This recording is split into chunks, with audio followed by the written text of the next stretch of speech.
In this video, I will explain exactly how I made 1500 euros in one trade using the Wyckoff method. Sounds interesting, right? Let's get started.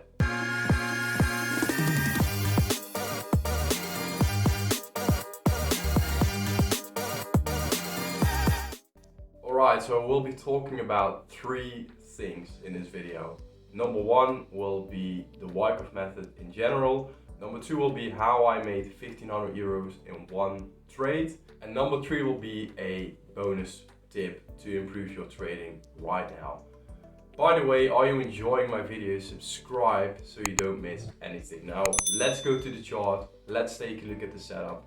Alright guys, so we're looking at the euro-dollar chart and I want to go over the exact setup I took to make these 1500 euros in one trade. So it's a Wyckoff accumulation setup and I go step by step through the entire process of Wyckoff accumulation, what happens and how you can use it in your own trading. So let's take a look at this. I marked in two lines. They might seem random, but the upper green line was my target and the lower green line was my stop loss. Now, if you take a look at this area, this is the Wyckoff accumulation range I'm talking about. And if you are familiar with the Wyckoff method, take a look at this. So this is something you've probably seen before. It's basically the four market phases. So you got your accumulation range, then you got your uptrend with different reaccumulation phases and pullbacks, distribution, and then your redistribution, etc. That's usually how the market works. I took a trade in this phase. Now, if we compare what happened, what it looks like here and what happened on the chart, let's take a look. As you can see, we were in a strong downtrend, and one thing that has to be very clear with the Wyckoff method is that downtrends often end with huge candles. Same with uptrends. Uptrends often end with huge candles. Take a look here. Here we have decent sized candles, and then all of a sudden huge candles to the upside, and what do we see? Reversal. Same thing with the bearish trend. If we have a downtrend and you get big aggressive moves, usually it signals the end of the downtrend. So that's phase A of an accumulation range, which basically is this part. Phase A is the stopping of the previous trend. So as you can see, we go aggressively down and immediately we shoot up very aggressively.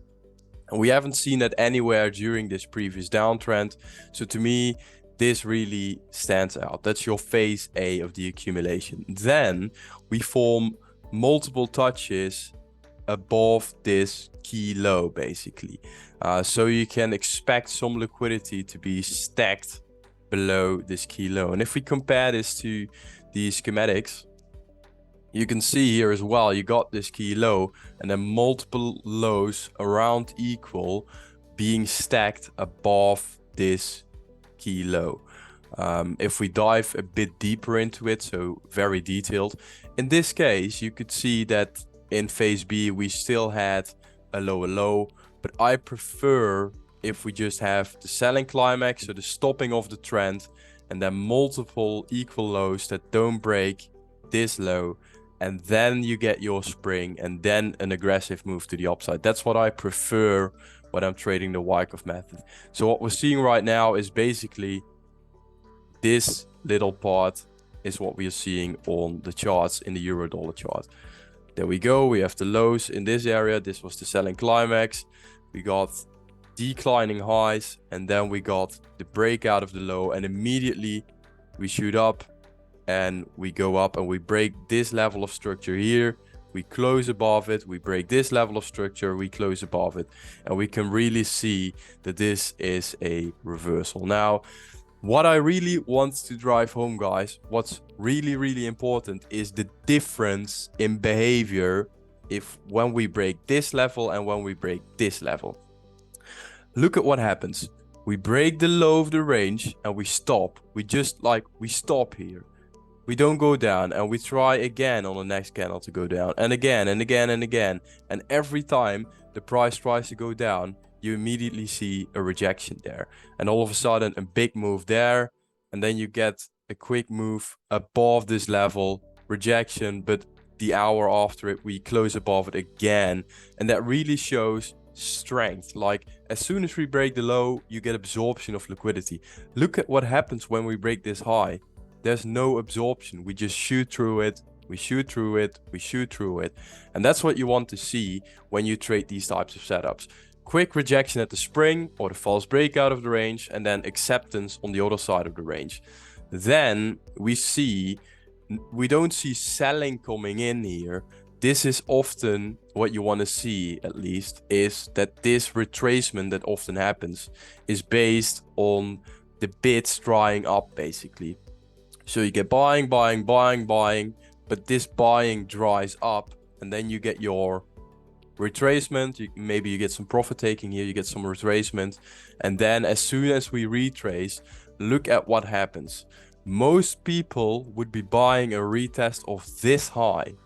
Why? Because they know this, and then they know how it looks on the pictures that they've learned.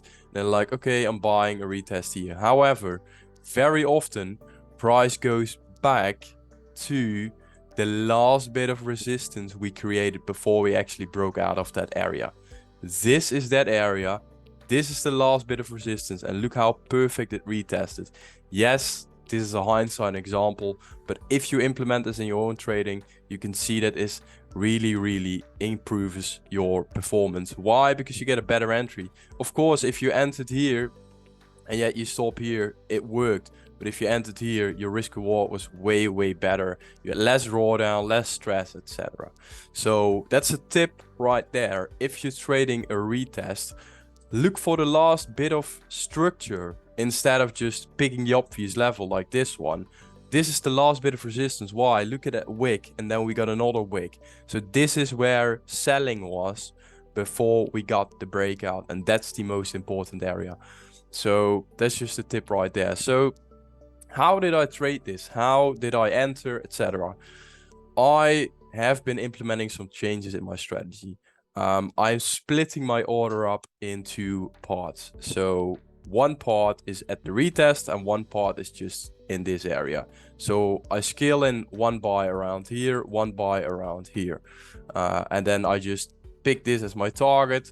It lines up with what I've backtested, but it also lines up with market structure. As you can see, like just above this green line, we have so many touches. Like this is a huge level, and you can expect some selling coming in, which we also got. So I wanted to be out of the trade before we hit that key level.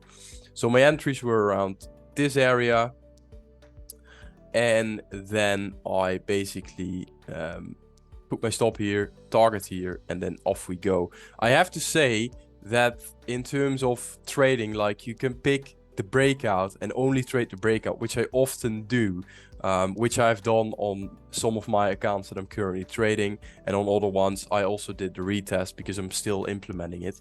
What I found is that if you enter at a retest, it decreases your strike rate, which is quite obvious, but it increases your overall R, your overall returns.